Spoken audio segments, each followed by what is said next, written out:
गोलाबाद में ही रखते हो, क्या है इसका मतलब? इसका मतलब है कि सर जैसे जेपी जेएसएससी का अगर किसी ने पेपर दिया हो तो उसमें 3 कॉपीज मिलती है। ओएमआर सीट जो होता है उसमें 3 कॉपीज होती है। एक कमीशन को जाता है, एक एजेंसी को जाता है जो एग्जाम ले रही होती है एजेंसी, और तीसरा स्टूडेंट के पास होता है। इससे पारदर्शिता होती है कि हमने कितने गोले भरे हैं, या तो उसमें से कोई हटा दे, किसी तरह से छेड़खानी कर दे, एक गोले एक ही लाइन में 2 गोले कर दे, ये नहीं हो पाएगा। या हमारे पास अगर कॉपी है तो हम ये खुद देख सकते हैं कि कितने गोले हमने भरे और आंसर की से ये मैच कर सकते हैं कि हमारे कितने नंबर एग्जैक्ट आ रहे हैं। ये पारदर्शिता के लिए की। बिहार में जो बिहार एसआई का एग्जाम होता है उसमें भी कार्बन कॉपी होती है, लेकिन वो हमें दी नहीं जाती है। तो हमारी एसओपी में ये भी मांग है कि वो कॉपी हमें दी जाए, क्योंकि वो स्टूडेंट की कॉपी होती है तो हमें दी जाए।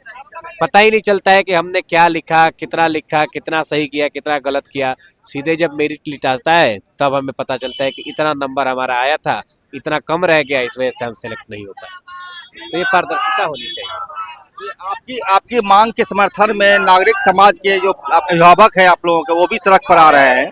आप किस रूप में देखते हैं इसको, है जीत के रूप में?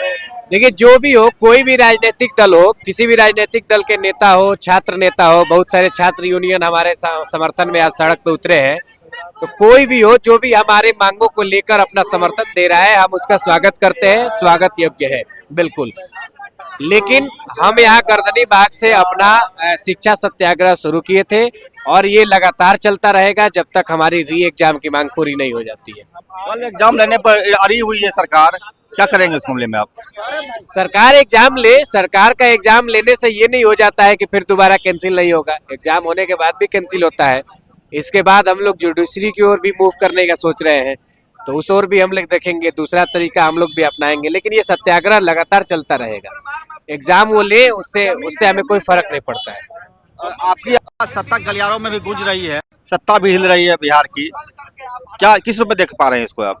सर, आप भी जानते हैं, जब जब छात्र बोला है राज सिंहासन डोला है, तो छात्र अब बोल रहा है, बिहार का युवा अब जाग गया है, तो सत्ता के गलियारों में हमारी आवाज तो गूंजेगी। ये तय है कि सत्ता के कानों तक हमारी आवाज पहुंचेगी। हम ये उम्मीद कर रहे हैं कि हमारी आवाज सुनी जाए और हम जिस मांग को लेकर यहाँ बैठे हुए हैं उसको पूरा किया जाए।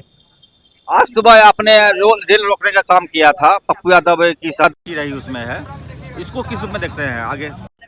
वो पप्पू यादव का अपना निर्णय था, वो हमारे शिक्षा सत्याग्रह में जो साथी जुड़े हुए उनका निर्णय नहीं था। हालांकि वो हमारे समर्थन में ही था, लेकिन वो उनका अपना निर्णय था।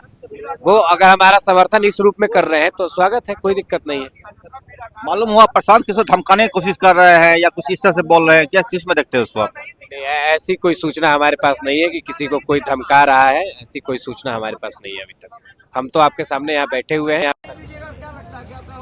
आपने एक पंक्ति गाया था अभी, नाश मनोज पर छाता है, दोहराएंगे उसको?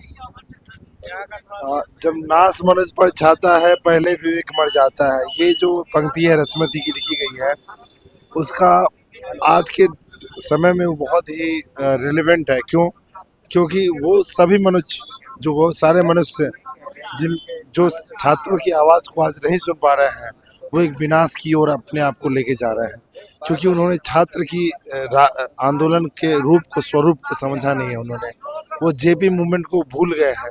छात्र अभी सिर्फ री एग्जाम की डिमांड कर रहे हैं। छात्र की लड़ाई किससे ज़्यादा अभी कुछ किस चीज़ की नहीं है।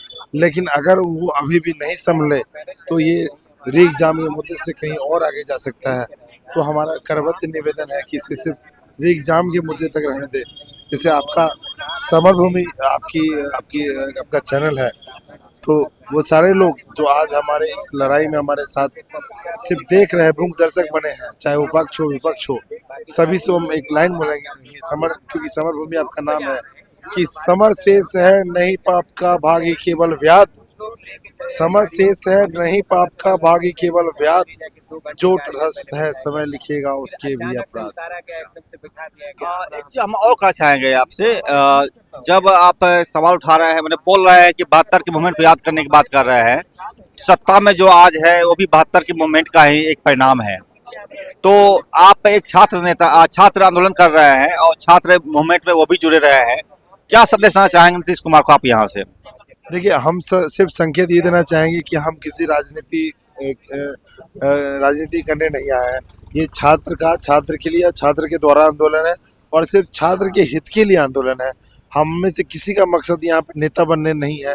हाँ, भले ही हम ये जरूर उम्मीद करते हैं कि हम जैसे कि we the people of India हमारे रिप्रेजेंटेटिव नेता के रूप में सदनों में बैठे हुए हैं, तो हमसे उम्मीद है कि हमारी आवाज़ों को प्रखर रूप से वो वहाँ पर रखे और हमारी आवाज़ को वहाँ पे पहुँचाए, ताकि हम जो अपनी डिमांड रखते हैं वहाँ तक वो मजबूती के साथ वहाँ पे पहुँचे और हमारे री एग्जाम के सपनों को पूरा किया जा सके। क्या नाम हो गया आपका?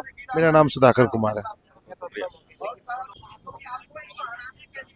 ये एक आंदोलन है और छात्रों की अपनी डिमांड है।